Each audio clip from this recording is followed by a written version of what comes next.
Welcome back, ladies and gentlemen. After that tea coffee break, it's time for our next session. Before we move forward, let me again inform you this is track A. I repeat, track A around technology and analytics. That's being hosted in this particular hall. While in the adjacent hall, which is track B, we will be talking about revamping and transforming your CX marketing strategies. So I do hope all of you are in the right track and the right place, the right time. That being said, we're going to quickly invite our set of speakers. Please come on stage as well. Looks like all of them are mic'd up. They are? Great. So with that, let's actually get the session started. And first up, I'd like to invite our session moderator. We have with us Rupali, Krishna, Director, Head Digital Omnichannel MarTech, Digital Transformation, Marketing COE with Dr. Reddy's Laboratories. So a warm welcome to you, Rupali. Joining Rupali, I'd like to invite Hardik, Shah, Shopper Insights Lead, Mondelez International.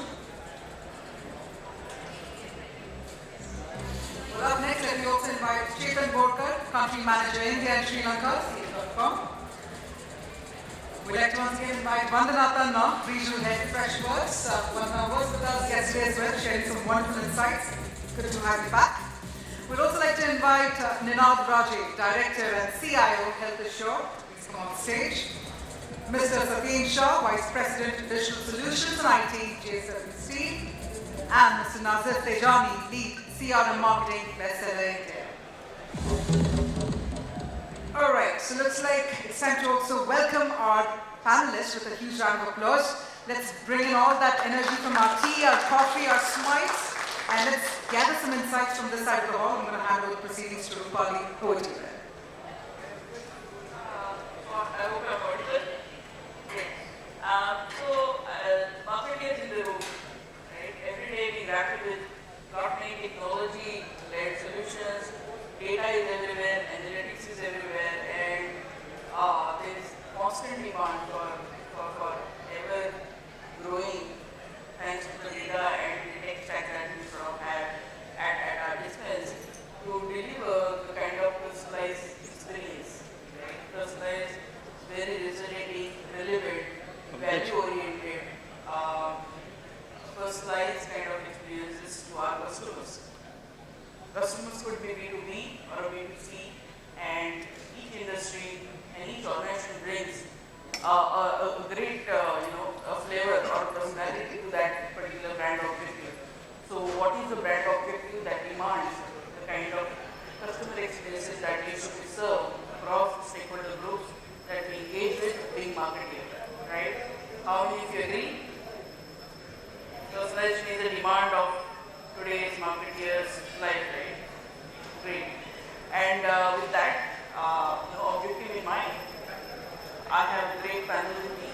I have folks from the industry who typically grapple with these challenges of delivering that kind of a consistent, contextual, and personalized kind of experience to build an effective and efficient ROI building mechanism using the marketing technology stacks that we invest into.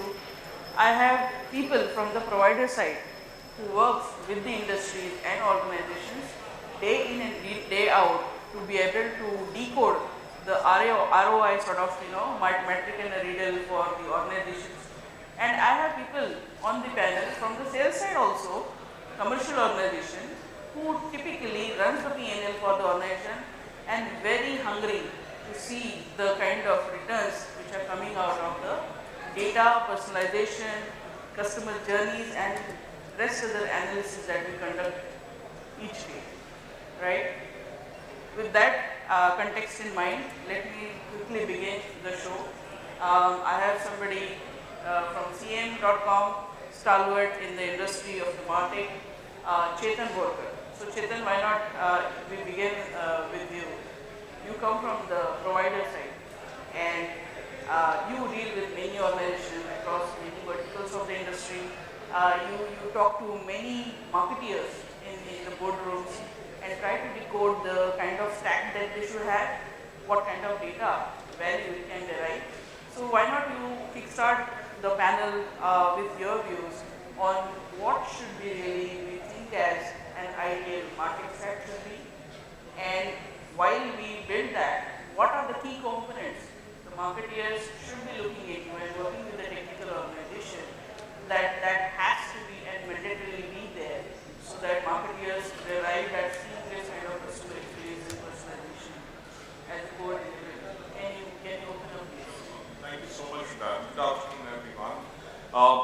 the last 22 years, we have been helping customers solve various problems, right? Ranging from customer experience to retention and beyond, right? And we truly believe that in the fast-paced world that we are, the products and the tech stack and the technology should be built keeping conversational commerce in mind. Conversational commerce, as many of you would know, came into existence when Mike Dennis from Uber and Mark Zuckerberg mentioned about it in 2015, and they declared that, hey, the next generation or the next big thing for any business would be to build a tech stack which can support commerce on various channels. At the same time, the internal departments would have better insights on how to build and deliver a flawless customer experience, right? So every year we have been striving really hard to build a tech stack which would make sense not only for the marketing team, but for the sales team members and for the customer experience teams. So we have solutions which are tightly integrated, and we have a single source of truth built for the B2C industry, which we call CDP, or a term well known in the industry, right? Most of the technology vendors out here would have a CDP, and some of you would buy a different tool to service the sales side of the business and serve your customers, right? So you actually have a CDP or an MDM, and then you have a marketing cloud which would enable all the other communication channels. Then you have your website or your mobile app from where you make those sales happen. And then you have a customer experience or customer services. The core problem is all these tools don't talk to each other, right? And thereby, it's very difficult for a data science team or a data analytical team to derive sensible information, right? Some of the companies here, pure B2C companies like Vivo or movie company, or some companies who are from cement industry or paint industry, they outsource most of their branding and marketing activities to a third-party agency, right? And that again is a problem. The data that comes out of these campaigns is not attributed to the right source, and there's no actionable insight that is there. What we do is we collaborate with different sources, right? Be it your offline or online sources, bring that data to one central repository, and then derive analytics which should make sense, right? Simple example, I see most of the bank BFSI companies and retail companies over here, right? Seldom I've seen the marketing team working in silos and the customer service team completely on a different tangent altogether, right? There's a paradigm shift that is happening in the industry, and soon you'll see everyone talking about conversational commerce, right? And that literally means tie up all these all your tech stack. You know, have one single brain which is robust enough for you to deliver that customer experience that is expected, right? You have to serve different personas, right? At one end of the spectrum, you have teenagers who are growing, working at startups and many booming tech companies. These teenagers have a different expectation from your brand, right? Versus someone of my age or beyond would have a different expectation, right? You also need to understand that and build your communication channels around, which can help you communicate effectively, right? So, be it customer experience, be it the whole customer journey and retention and beyond, right? You need a brain which can help you action upon the data that is gathered from different sources. Absolutely. And what I picked up from your few pointers, Chetan, is you talk about integrating data signals from multi-channel You spoke about single brain that will be housing all these signals and try to create sort of single view of the profile. And then with that single view of the profile, what we're trying to build here is how we can go really personalized to an individualized level to be able to deliver that kind of a personalized and individualized experience when the customer is in that moment of, say, buying or seeking information or searching for your brand, if I'm transcribing correct. So it becomes really critical as per your view, I think, to have that single view of the profile, trying to understand customer personas better, what use cases that fits into that, personalization sort of, journey, and then having this stack together, which talks to each other, integrate those points, try to be able to classify and identify that data at some point, and then finally activate when it comes to delivery of the personalization. Yes. So why not we discuss this? You said somewhere that there are multiple personas in the marketplace, right? Yes. So when it comes to B2B or let's say trade industry, do you think the approach to all of this could be complicated? Because we have offline data as well as we have digital data. Right. How do I merge that and how do I create that single point of single view of the customer? Right. And then how do I try to deliver the same kind of personalized experience to my offline customers as well as my digital customers? So why not to go to maybe Satyen, who comes to us from a JSW Steels, very heavy industry and very dry sort of industry, still very trade driven and very, I would say, brick and mortar driven. A lot of confluence between digital and physical, that is truly omnichannel, is what JSW trying to solve for.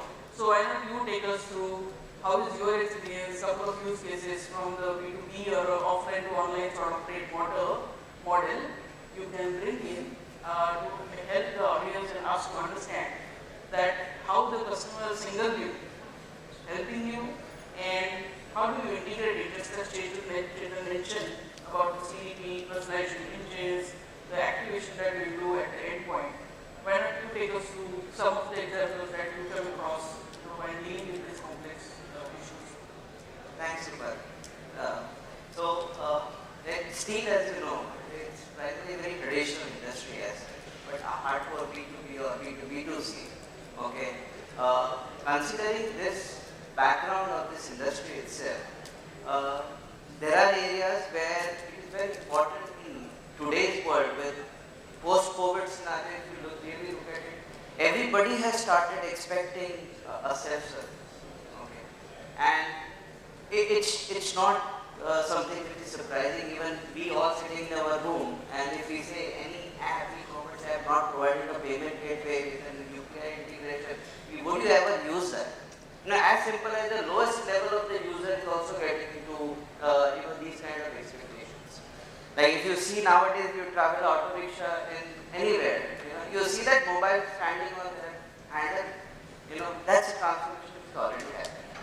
But that's at a lowest level we are talking about. At a company level, the way it is translating is, the companies have started demanding, can I, get my ledger reconciled online itself rather than me coming to you and my finance getting into, doing the manual things. Can I get my credit note document because my audit needs it?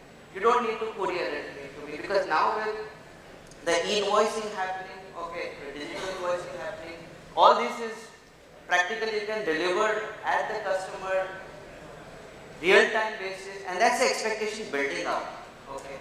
So what we follow is a simple principle.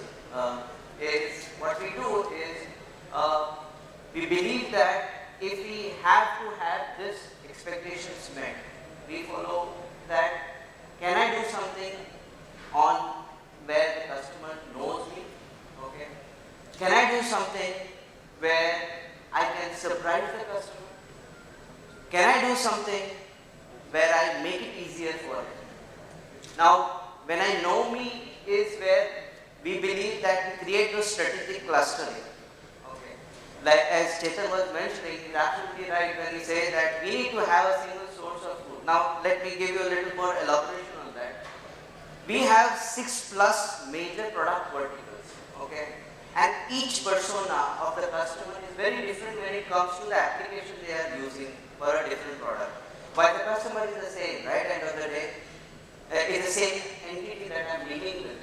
Do you mean to say if he purchases from me the X product or the Y product, should I give him that self-service or I should not give him that self-service? That's not possible at all. Customer is has gone to that level of persona. So what we have done is we have created a strategic clustering.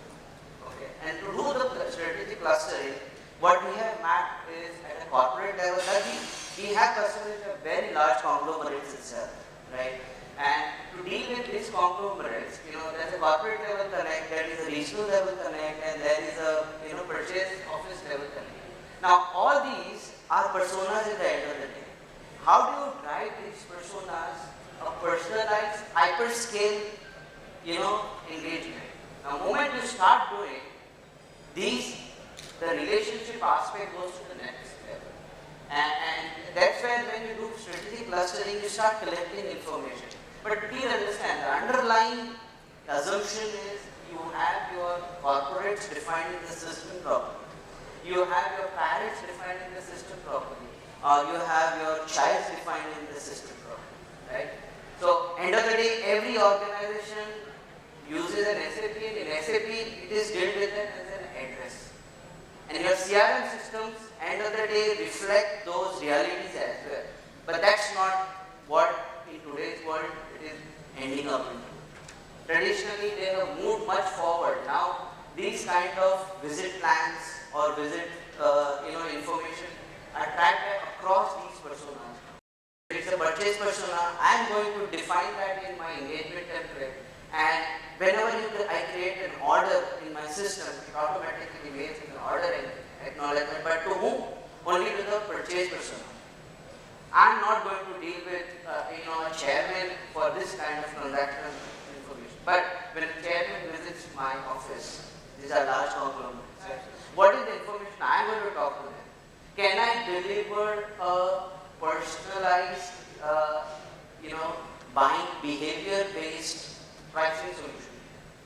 And this is where, the whole hyperscale personalization is coming at a group level. We are trying to put that custom pricing only for this level of business. This is the kind of predictive analytics and plus behavior aspect of it we are putting into it and trying to drive a different level of interaction with the customers. While I do agree that considering the traditional company, there are a lot of things that has to be moved. But the good part is COVID has just accelerated that to a very different level. Okay. And I think thanks to COVID-driven disruptions, many companies have been pushed, especially the legacy organizations. I can tell you with my own example, I belong to Dr. Reddy, which is typical legacy pharma company, operating since last 52 years, right? And a lot of disruption has come owing to the corona-driven sort of environment that organizations were pushed to operate into. A lot of digital push and the propelled action towards strategizing at a corporate level, how to engage with my customer digitally or virtual, working from home virtually, offices virtually. All of it has been really pushed forward. And I agree to your pointers when you mentioned about customer personas. While it's easy to say, difficult to be done, and each customer, even we as a consumer, we come across to the brands, we associate with certain brands with certain perspective or intent in mind, right? So for me, when I look back at retrospect and just taking a cue from what Satyen just now mentioned, it's all a game of interest and intent. So how much the customer is interested in your product and services, and how will you build that intent, and to build the intent, what kind of a personalized use cases, and what kind of a contextualized appearance of your brand that you can bring to the customer so that he is sort of excited, triggered, alarmed, and got little closer, or let's say go near to buying your brand. Definitely, hyper personalization at scale driven by the technology all the trends around, artificial intelligence and machine learning, pushing those algorithms into the system, creating those automated experiences there, all is happening currently, which is top of the town, and which will become core of the industry or core of the market here for that matter in no time. Like in another quarter or two, you might see the change happening that each industry is talking about how do I use AI and ML in developing that digital experience layer, not just digitally but physically in retail stores also. Right? With that, I have Raje. There's one interesting fact that we're observing in the organization. We need to brand the relationship aspect also. Yes. And when I was talking with my executive management, and they, when the customer comes, oh, I received a mail from some mail ID like noreply.sap.com. You know what that means? Now imagine I change that from that word to a brand like JSW Sumbal. And that's what they are starting with. Yes. And when he converses with these words. And that's where I felt it's very important to brand your whole conversation also in terms of relationship. This is absolutely So that's becoming, I feel, there's something very different which is happening. Brands are meant to have relationship and the kind of emotions, emotional selling and the relationship attached to the customer, so that the customer becomes, let's say, going through that awareness, interest, desire, and action. Customer finally end up to become, the advocate of the brand, right? Start recommending to his friends and family and No, I'm not talking about the product as a brand. Yeah. I'm talking the whole persona based on interaction with the customer. Right. Itself as a brand. Yeah. The Absolutely. softer aspect that you're trying to drive, try to brand it as like there's a suman. Absolutely. Under that softer aspect starts kicking in. And I really like the noreply.com, noreply@gsw.com. Yeah, go ahead. Just a minute. How many of you are still using noreply@whatever.com in your reply mails? I use it. And I'm going to change it, taking a tick hack from Satyen. Yes, sir. I'm so sorry, very sorry. When we say conversational commerce, this is one aspect that is changing, right? No one wants to communicate via email, no one wants ticketing, right? At some point, the majority of this thing like, hey, I don't want to raise or I don't want to send an email, raise a ticket and wait for someone to connect with me, right? And that's the exact problem statement over there. People start thinking conversation, please don't think ticketing as the only option, right? And we have seen a massive change. It's a paradigm shift altogether. If you have a live agent in front of you, or even a bot that can help, it's a human tendency to go for that option than ticketing as an option. Believe me, that is something that is going to change within the next couple of years. Absolutely. And again, the change is there.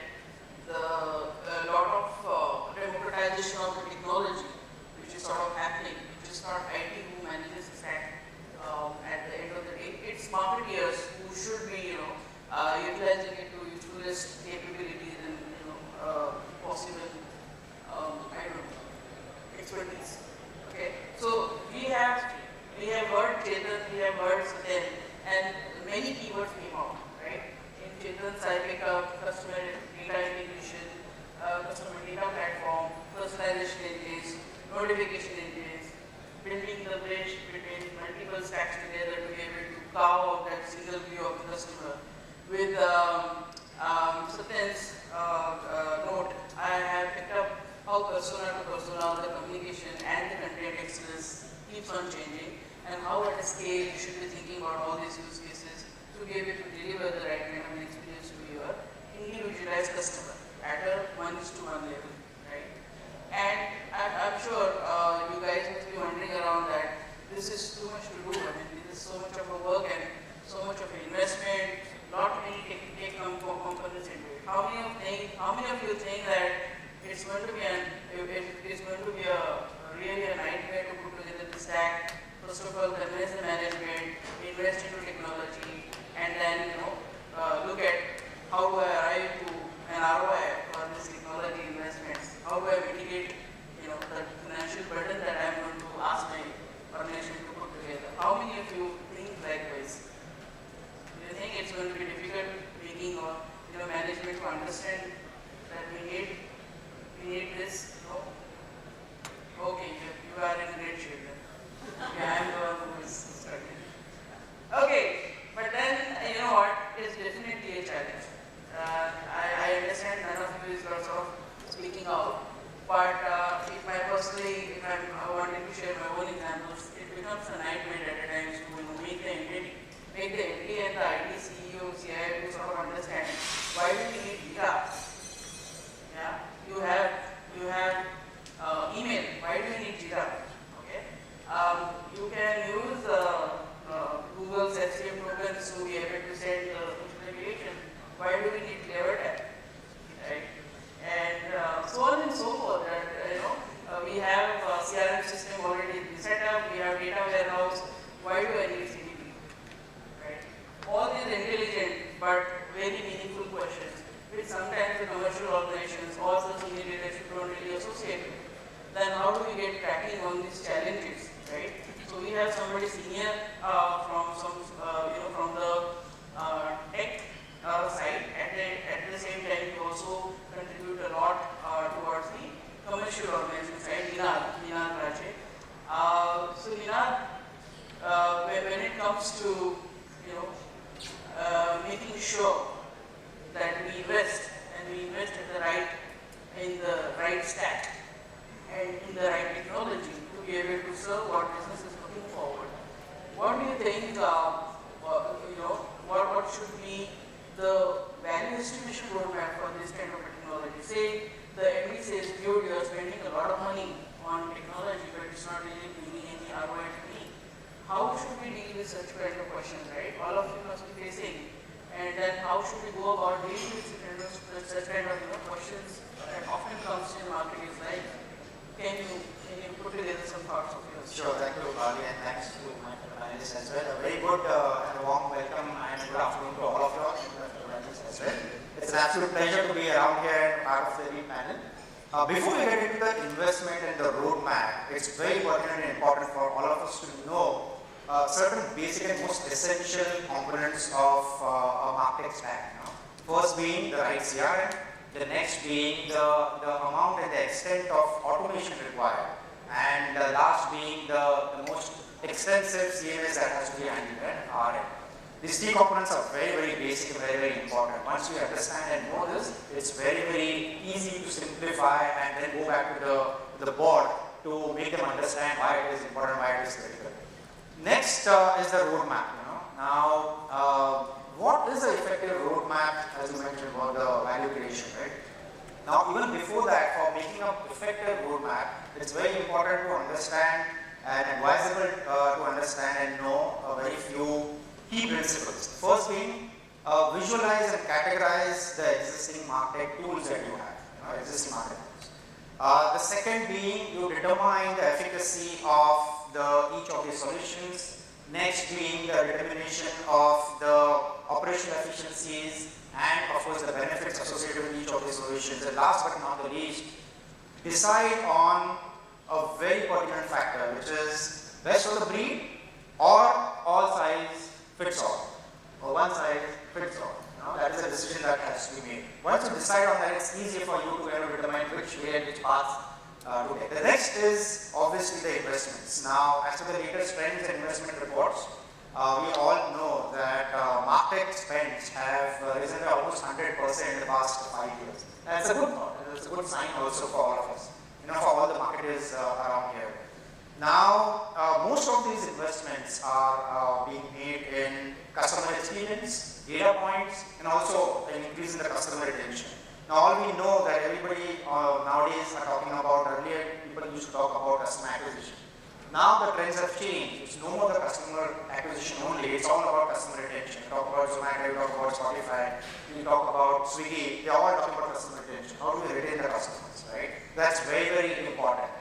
And most of these investments, the massive investments are going in the following sort of elements and main components. One is the social media management and the stack. Ad tech tools, you have the SEO, then you have the VOC analytics, which is the data analytics and the voice of customer analytics. You're talking about SMS, sorry, the CRM, and then you have the CMS, and of course the email marketing. Now, in order for us to delve into this ROI factor, let me kind of cite our own organization example. Probably it's a use case and case study for all of us, and probably it will help you to understand and know how the ROI kind of gets generated. Now, there was a time, exactly what Rupali mentioned earlier, how do we go to the board and explain what is the right kind of ROI, and if we derive this ROI, then the board agrees to kind of make this investments.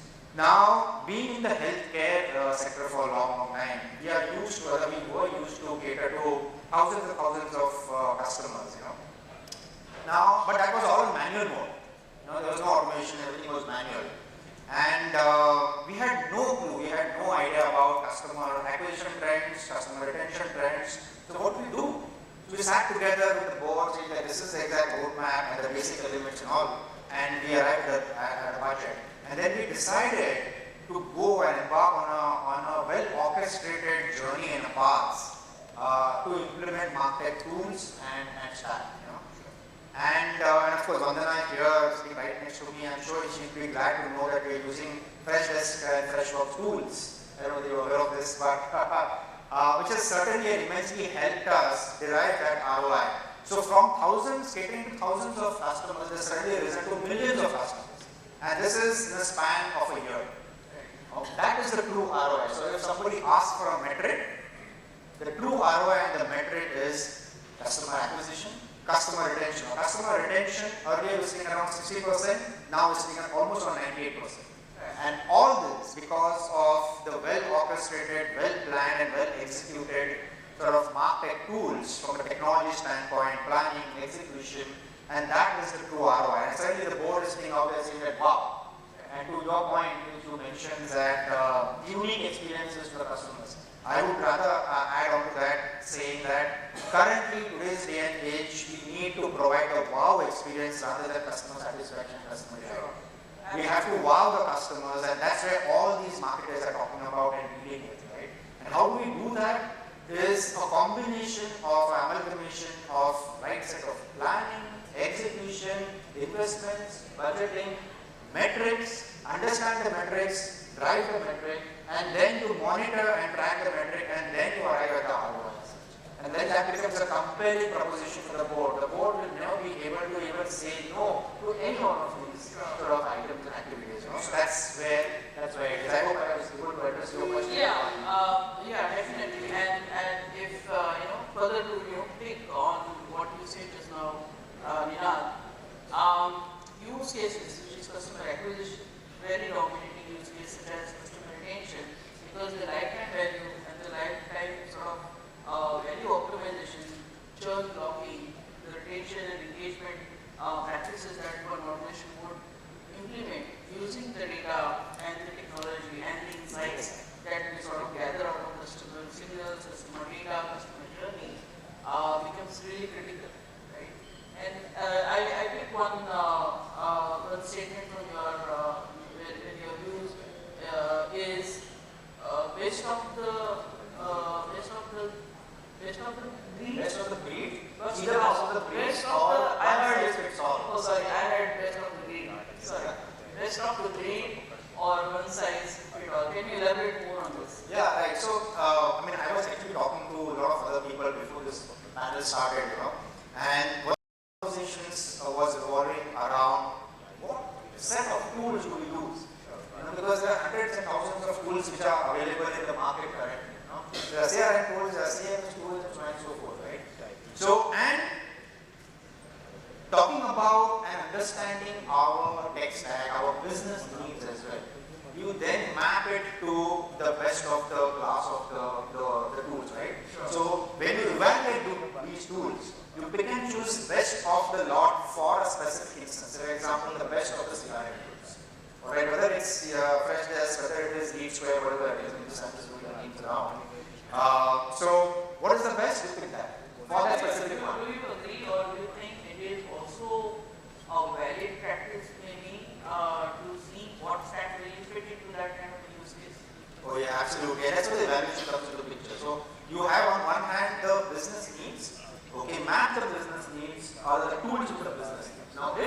tool is appropriately mapped and is giving you the appropriate ROI for that, go for it.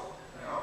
Or the next decision factor is we have one tool which fits all your needs and requirements. It's a very difficult proposition.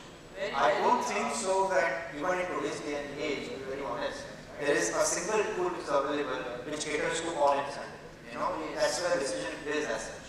And as I sort of recollect in my subconscious mind somewhere, I don't need to read so many books these days. Scott Winker, who is sort of father of MarTech, he invented something, this concept, and started building what tools are available, started building that, nice infographic out of it.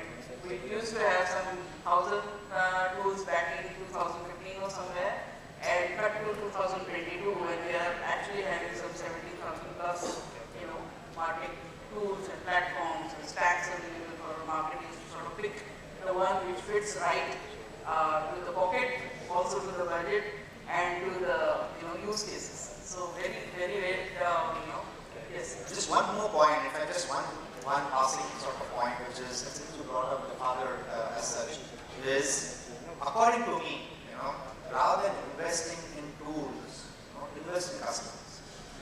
When you invest in customers, these tools, business needs and requirements are just one sub-element.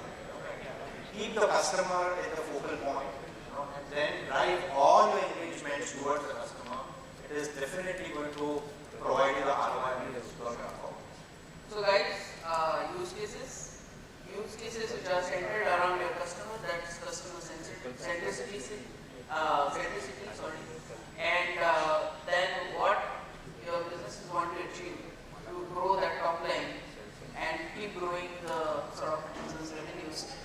This is critical whenever you think of any MarTech. So don't pick anything for the love of it because you like the name or you heard the name from your friend. It's at the end of the day, or you heard it from all of us sitting here. At the end of the day, boils down to what you really want to achieve as a business use case. As Nina has rightly pointed out, the value it will derive and drive for your particular use cases, your businesses is very critical, right? And while I'm grappling and I'm hearing, such thoughtful advices from our panel, starting with Chetan about the data MarTech stack, JSW with Satyen, of course, how persona and the hyper-personalization is going to be a core of the mainstream businesses that we do, be it steel or be it pharmaceuticals or be it banking or tomorrow retail or let's say digital-only product, right? And then, Vinod, I couldn't be more agree with you, Vinod. We grapple with these challenges as to be brainstorming about what we are really wanting to do with the MarTech stack and the investment that we are doing, right? But you know what, having said that, as I mentioned in the beginning, the technology around us is growing by the minute, I would say. And all the techies, any stack or any giant stack, Vandana would agree, wanting to develop and wanting to enhance and wanting to sort of stabilize their own technology, right? You as a digital product, to be able to serve marketers, they are also advancing in their journey, in the product building journey, to be able to serve the customers to its fullest capable expertise and the product development stack that they build. The algorithms I'm referring to. But then there are certain trends in the industry. We all as marketers should be aware of what are those trends, where the MarTech industry is heading towards. Right? I mentioned something in 2015 when we are just about trying to learn digital and doing digital, trying to bring digital at the core of marketing. And from there it started and it's phenomenally grown, and MarTech in itself is it's a very popular keyword when it comes to your resume also. We have Nazif here from Bestseller. They are the ones who sort of help organizations to pick the right tool. And who could not be the best person but Nazif to tell you all and interact with you all about how the industry is shaping and what are those latest trends in the innovation, in the data, in the analytics that would bring value to marketing world. When we talk about the topic which is from 0 to 1, 0 is already there. Most of us are doing it. Myself, I'm doing it and learning by the day. But what do you think? How should we take it to the 1? How should we? What is that way to go? And what are the trends across the industry looks like today? Right. Thank you, Rupali. Good afternoon, everyone. Just a quick introduction about Bestseller. Bestseller basically retails the brands that you probably know, which is Jack and Jones, Veromoda, Only, Selected Up. We are a fashion company, and what I am going to talk about right now is the tech trends, right? I'm a marketeer by profession. I'm a technologist by interest, right? I think Rupali mentioned Scott Brinker, and he is Chief MarTech. I mean, there's no one else. I've been following for 10 years, and every idea that he comes up with, translates into a great product. What really happens in technology, and I think marketers are the forefront of pushing, IT. I think that typically happens. You have the service providers, you have the marketers, and somewhere in the middle sits the IT organization, right? What really does happen is you, as a marketer, will realize that there is a need today. There are so many chatbots today, right? I mean, every company, whether it's a small one or a big one, whether it's a 10 crore revenue company or a 10,000 crore revenue company, all of them need a bot. Your customer pays a certain amount for a product, they don't care what's the revenue of your business. They really don't care about what the issues are of your business, of the scale. They are paying something which is competitive, to your competitors, and they're choosing you. So they expect the same service from you. This really becomes important, so scale kind of becomes a big challenge, is what I understand. To solve for that, the tech trend, which I genuinely look at, is you build piece by piece. You look at what you're going to solve today. So I'll give you an example. One of the biggest, or one of the most recent successes which we've had is building a WhatsApp bot today in the fashion industry, where you can answer queries about your order status for our online business. You can get resolution to your complaints. And then you can talk to a customer care executive in the same WhatsApp bot, which is a beautiful thing for the customer. It's a single window. In the near future, what you might also see happening is that bot will become shoppable. You will get your personalized preferences coming in. So to me, technology is an enabler. This mobile phone at one point used to be technology. Today it's something everyone uses, right? You don't call it new technology today. But at some point it was new tech. It just becomes very usual. So to me, technology is a means of delivering something. You have to be very clear about what is the problem that you're trying to solve. And once you have that problem identified, you identify what is the tool which is going to solve your problem. At some point, you will be left with 45 tools, like you rightly mentioned. And then you go back and consolidate. And then you say, fine, these 3 tools will now consolidate. But you already have a legacy of solving your most critical 45 problems, right? That's the approach that I take.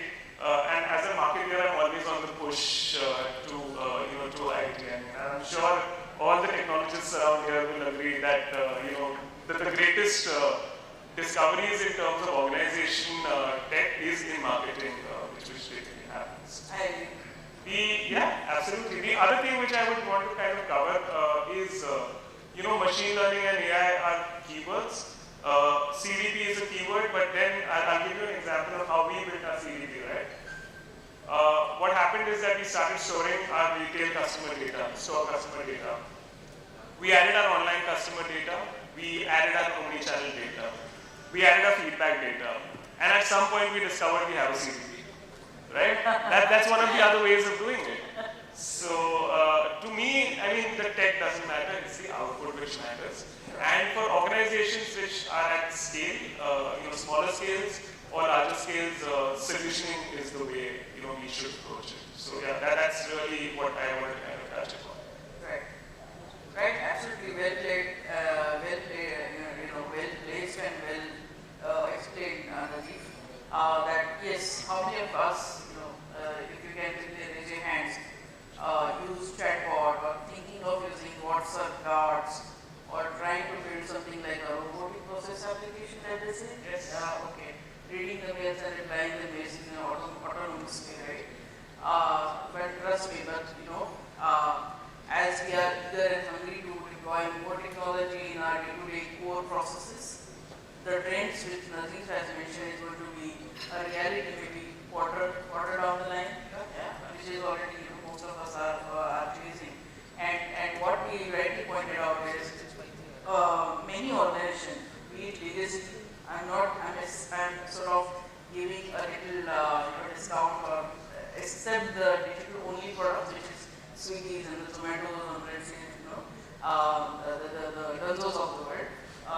The legacy companies have really started this journey in a more scattered manner, that they start picking up tools, 1, 2, 3, whichever they like, or whichever they hear, or whichever the IT guy thinks that, yeah, it's right investment, or the guy is my friend, let me sort of negotiate and get better deal. From there, to really looking at the core of the customer centricity as what in our vision, what use cases will bring in, what value, and what MarTech tool is required to be fitting into that particular business requirement, right? So, no matter what changes across the trends into MarTech world tomorrow, but the focus on to your customers and the needs of the customer, how businesses are going to serve that need, that fulfill that gap when it comes to personalized experiences and that sort of ROI is going to be critical. But then having heard to all these gentlemen and their wonderful advices towards how a marketer should really treat the journey in this complex or let's say stormy seas of MarTech and marketing technology, it's very important to be able to pick up the data signals, the customer signals, the journey, what we are mentioned about being customer centric. But when you are focused on the customer and you look at what is my customer requirement that I'm trying to fulfill by delivering that kind of personalized experience, it becomes really critical to be able to understand what is customer journey, right? The typical interest, awareness, action, desire and action, and advocacy kind of a manner. And then from there, how do you really pick the kind of customer journey that you will build? And when you do that, what is really signals that customer is leaving behind in terms of behavior and engagement? So in today's world, we hype a lot. We as a marketer, and I'm sure you all will agree with me, we as a marketer, we hype a lot about customer journey analytics, data-driven analysis of the problem statement, or let's say be predictive about what could happen next, what would be my customer's next best action, what channel could be a preferred channel for my customer, or what content my customer would love to read or would love to be associated with me. So role of AI/ML, as Nazif mentioned, cut to how it fits into my customer journey, delivering the maximizing and effective customer journey to my customers. It becomes, of course, really pivotal to be able to deliver that kind of success. And then role of AI and ML is also a very debatable topic across the board, that what this technology is going to do. So we have Hardik here from Mondelez. Hardik, coming to you, what do you think as a marketer of such a large enterprise that AI and ML would be build a value in the entire ecosystem of customer acquisition, retention, centricity, customer experiences? What do you think the role of AI and ML would be in sort of automating the marketing? Could you please help our sort of audience and us to sort of understand more? Sure. Thanks, Rupali. Good afternoon, everyone. I'm Hardik, part of Mondelez/Cadbury's for those of you who don't know Mondelez. It's a very pertinent question that you are putting up here, right? AI and ML, a buzzword, quote unquote, these days. But I would go back to what Nina and Satyen and Nazif were saying, right? You need to know what is your end goal, right? AI ML is a tool. Use that as a tool or technology or an enabler for your reaching your end goal. You can't use AI and ML just because everyone else is using it, right? there has to be an end goal in mind, and you start from there. And what we have seen typically in our work experiences or in our organization is when we have that end goal in mind, that really helps us drive and navigate through the systems and processes and utilizing a lot of tools. And there are thousands of tools out there. But what do I want to do with that is much more important. We talked about chatbots, we talked about emails. How many of you have, as a consumer and not as an organization, have faced and spoken to or interacted with those chatbots? I think most of you would have, right? But how many of you have really liked those conversations? Right? How many of you have faced some challenges there? The bots are still learning, right? Let's understand that. You need to humanize that, right? AI ML is great, but it will also take time to learn the things, right? You have fed in like years and years of data, but what's happening now is learning. We ourselves have faced a lot of times when we are doing social media analytics, and brand A is not good, brand B is good.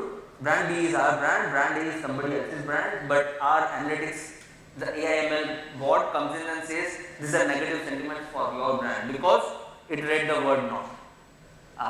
So we need to really understand how to use AI and ML in a right way to really influence your customer or your consumer, especially for large FMCG companies like us, where we are working with millions of consumers day in, day out, right? What we call as customer journey, in our world we call it path to purchase, right? So how somebody plans, how somebody comes into the store and decides what to buy and how he or she ends up buying something. Now, each of these interaction points we try to utilize, and what we are doing right now, these are some real use cases that I am talking to, is especially in online journey when people are buying a lot of stuff online these days, you can actually really understand at each point of journey what and how they are interacting. We are trying to understand and segment, right? We are utilizing a lot of this learning to segment our consumers or our shoppers in a way that I would have some targeted marketing. We gone are those days when we were talking about one-to-many marketing, right? This is the era of personalization at scale. This is the era where a lot of us are doing one-to-one marketing. So utilize your AI ML tools for those. One of the very huge successes we faced very recently, right, is I'm sure many of you would have noticed that not just Cadbury ad, right, that we did with SRK very recently, where this was a beautiful use of AI ML and humanizing it, right? That's what I was talking about. We knew that when there is COVID, a lot of our local retailers are really facing some challenges. We as an organization, if we are talking about generosity as our theme, how do I use that end goal to really, keep that end goal in mind and to really use my AI/ML technology to really converse with my shoppers or my consumers or even my customers, right? For us, customer is not your end consumer. For us, customer will be your middlemen or your distributors or your retailers, right? These are our customers, and then at the end, an end consumer buys from it. How do I influence my end consumer through my interaction with my customers? That's what we tried to do, right? Where you could go in and create your personalized ad with SRK and really put it up on the social media. So this is the real life case of how do I humanize AI and ML, right? Because trust me, at the end of the day, we are all humans.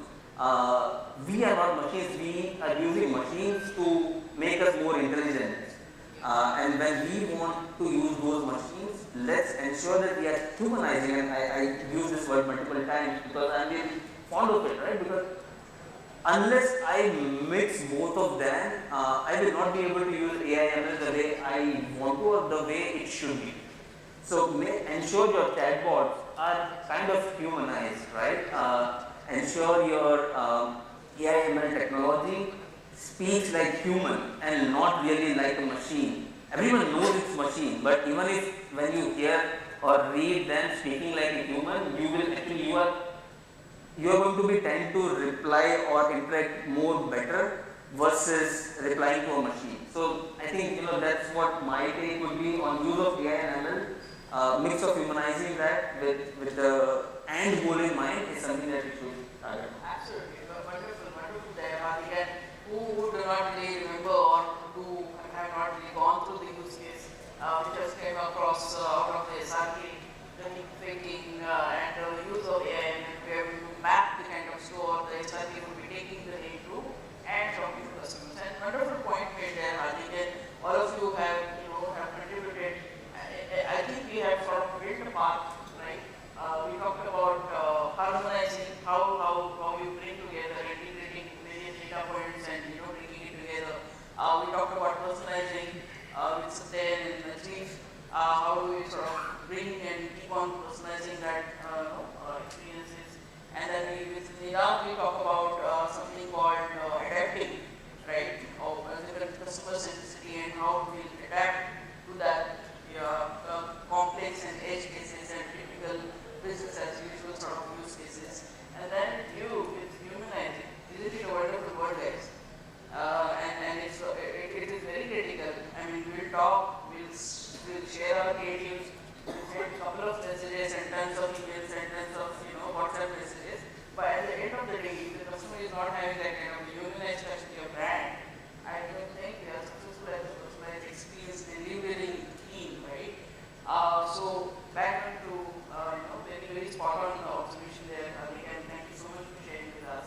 Humanizing is definitely a very critical, I would say, element, ingredients in the recipe mix. But then after hearing from all of you, why not let's hear from the sales side, right?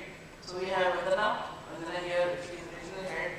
She is a PNL lady, trust me, and she has a revenue to drive.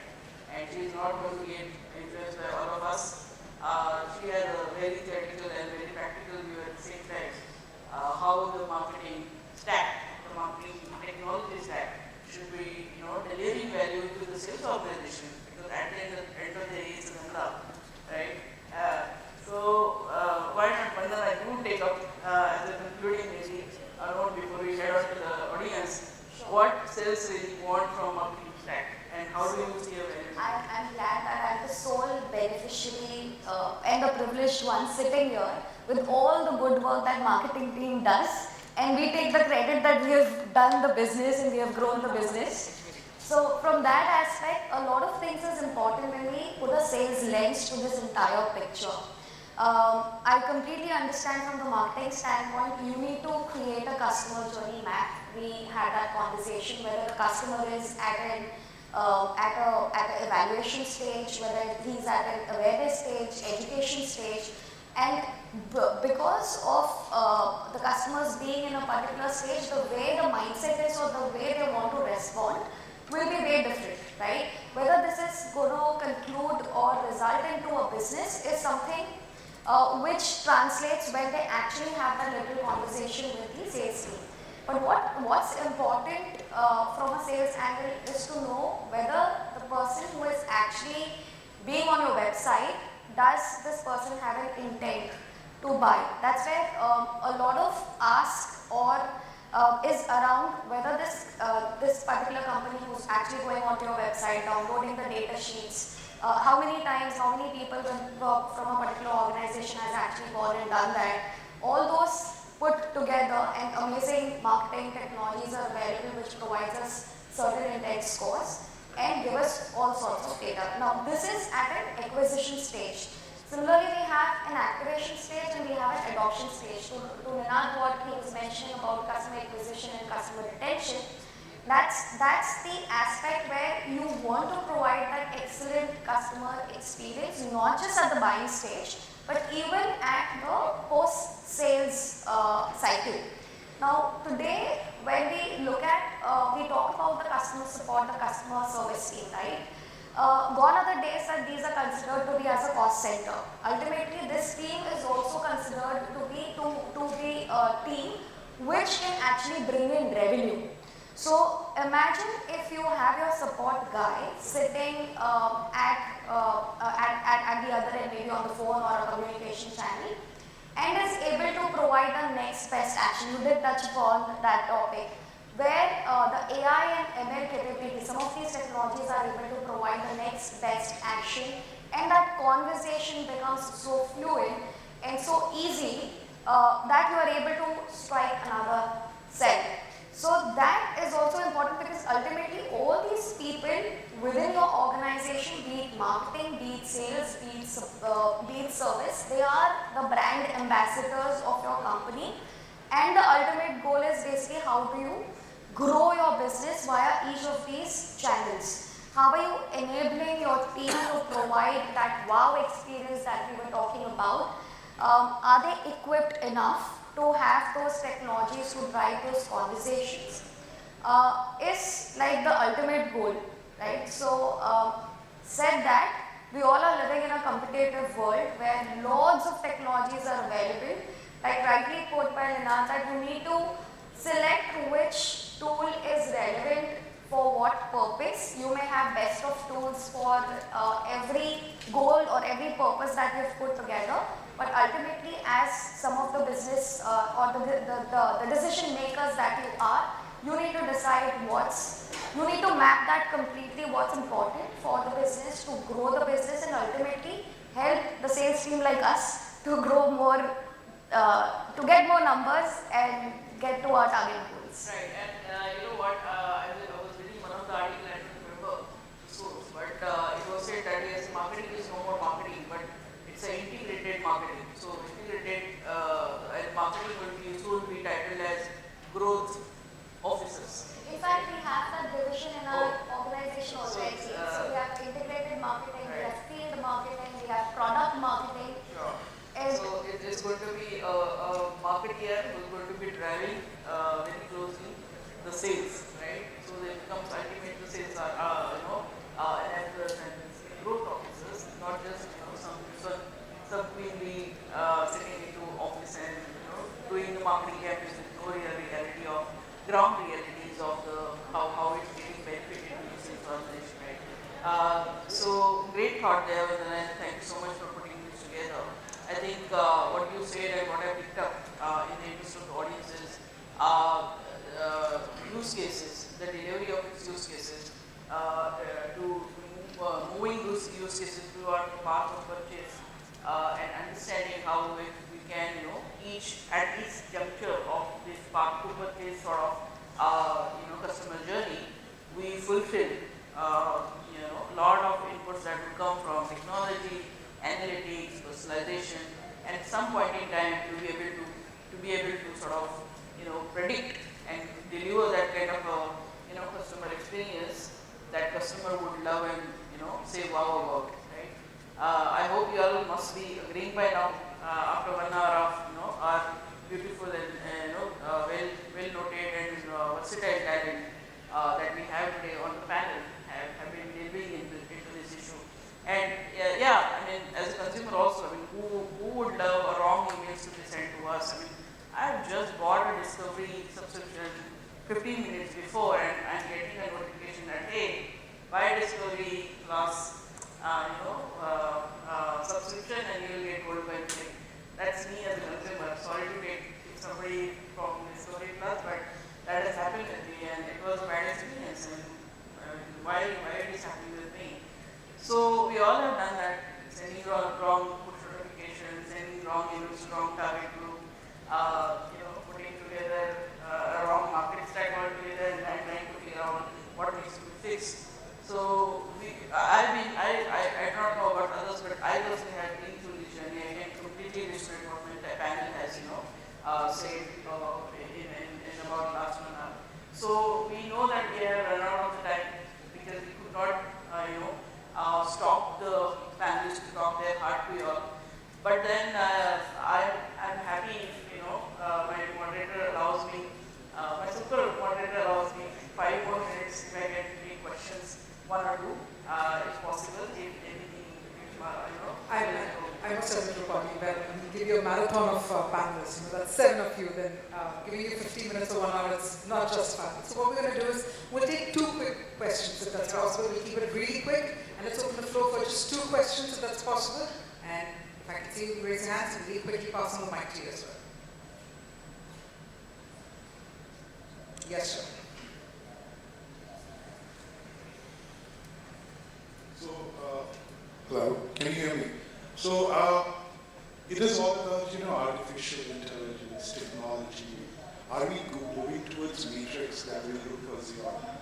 Because see, I'll tell you one thing is that, a matrix movie, I'm giving that the whole thing that everything was, taken over by technology, everything was,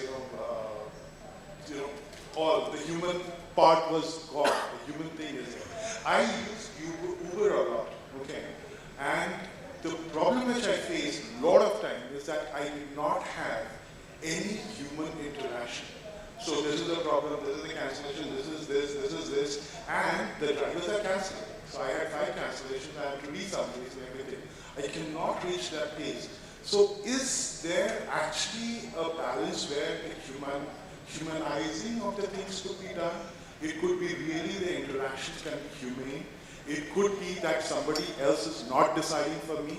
So NBAs sometimes are, out of the way because it's not matching to the mood which I am currently in. When you interact, you listen to different kind of cues, the human cues. When you talk to each other, you are getting the cues which I am getting really. So how do you, take care of that portion of it? So anybody of you can answer that. So that would be. Nina? Let me take a stab at it as such. Humanizing. I'll give you an example as well. Apple, right, and Spotify bots. What they have managed to do, they face the same problems because there's no interaction, the human interaction between the organization and the real customer, because it's all online, it's all interface and so on and so forth, right? So what they are doing currently is, and the reason I know this because I am part of that particular portfolio as well, is I've been able to, I had the opportunity to work along with them as well. So now, although there is no real human out there, however, there is a human persona, it looks like human, but for a customer, it is as good as a human. You are interacting with the customer, you are interacting with the human out there, right? So, for a simple example, if you are facing a problem with the Apple device, whether it's a MacBook, whether it's an iPad or whatever it is, till now, it was you send across a ticket, you send across an email, generates a ticket, and you get a response, probably go to the shop or the service center and throw your laptop out there, okay, or a MacBook out there. But now, what is going to happen is, they're going to now start interacting with the customer with the human, say example humanoid, and to his point, which is AI. So the entire AI, VR and AR which is going to come up, and there is this hologram technology which Microsoft has also developed, right? Apple has also developed. So now they are going to, and it's in the beta stage right now. So you can actually interact with the humanoid out there, the human persona out there, which will enable you to resolve your queries, not only queries, but if you have any suggestions, feedback, you can actually go about.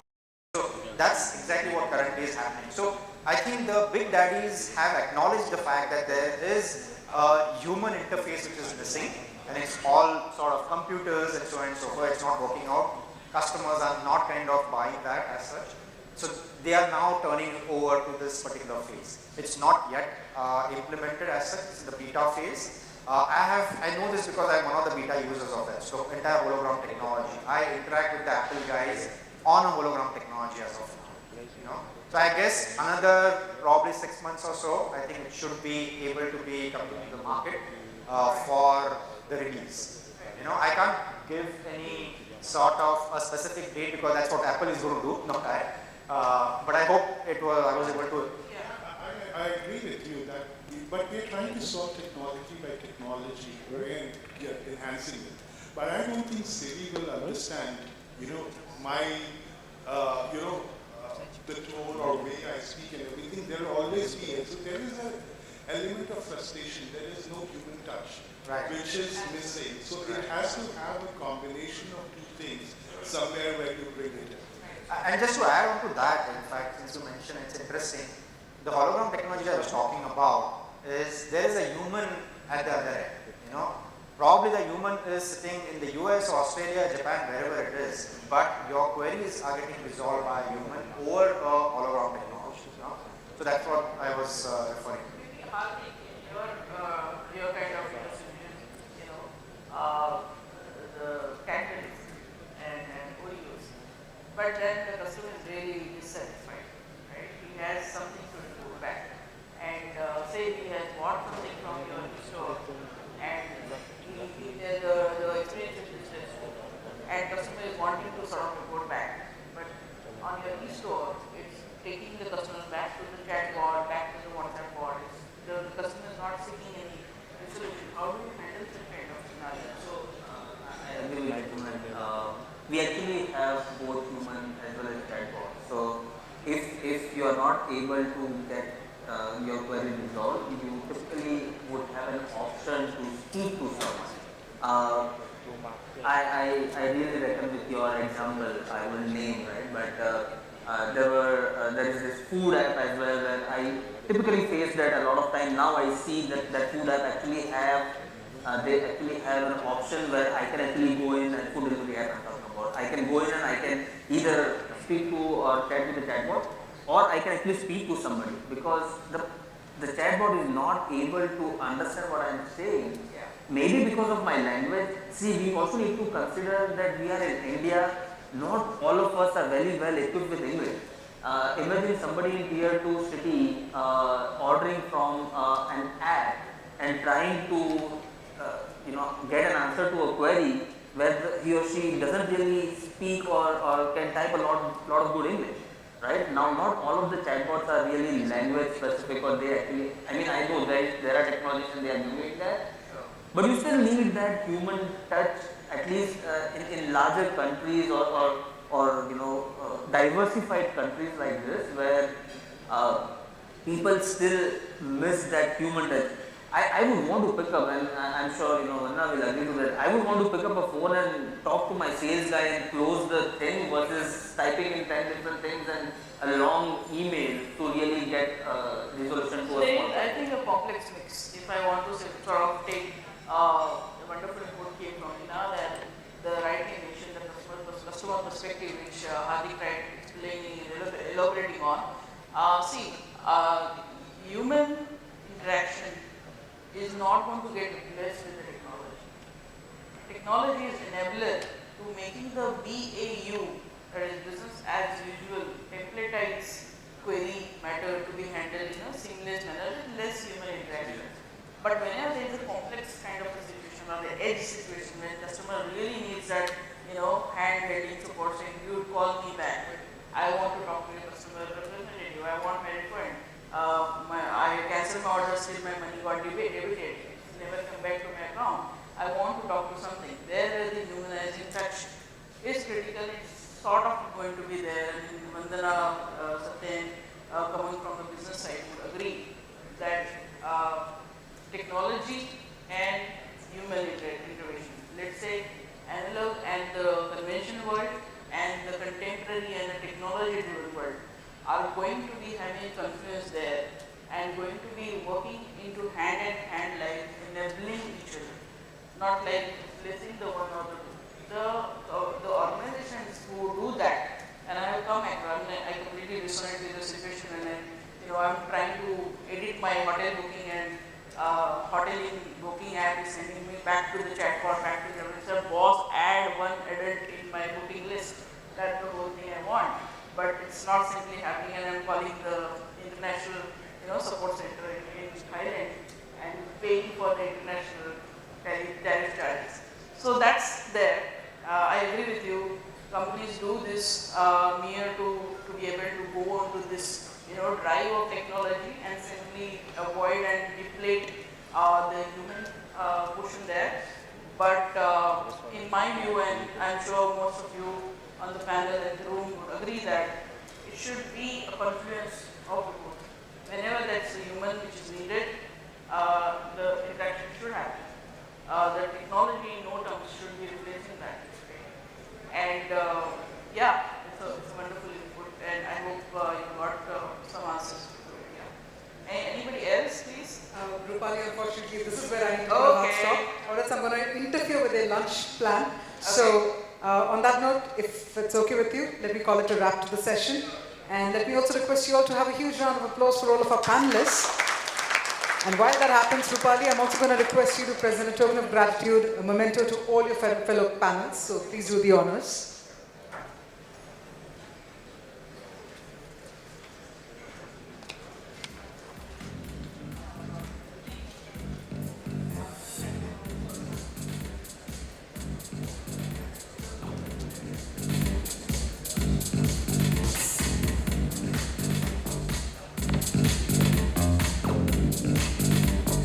There's been a massive talk about chatbots and all, but now we'll get up for some human interaction during lunch. So please don't forget to connect with our speakers offline as well for any further questions.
While I request our panelists to come together for a group photograph, meanwhile, ladies and gentlemen, time to break for lunch, and we hope to resume the next set of sessions by 2 p.m. That's the plan, but it totally depends on how many of you turn up back inside the hall, honestly.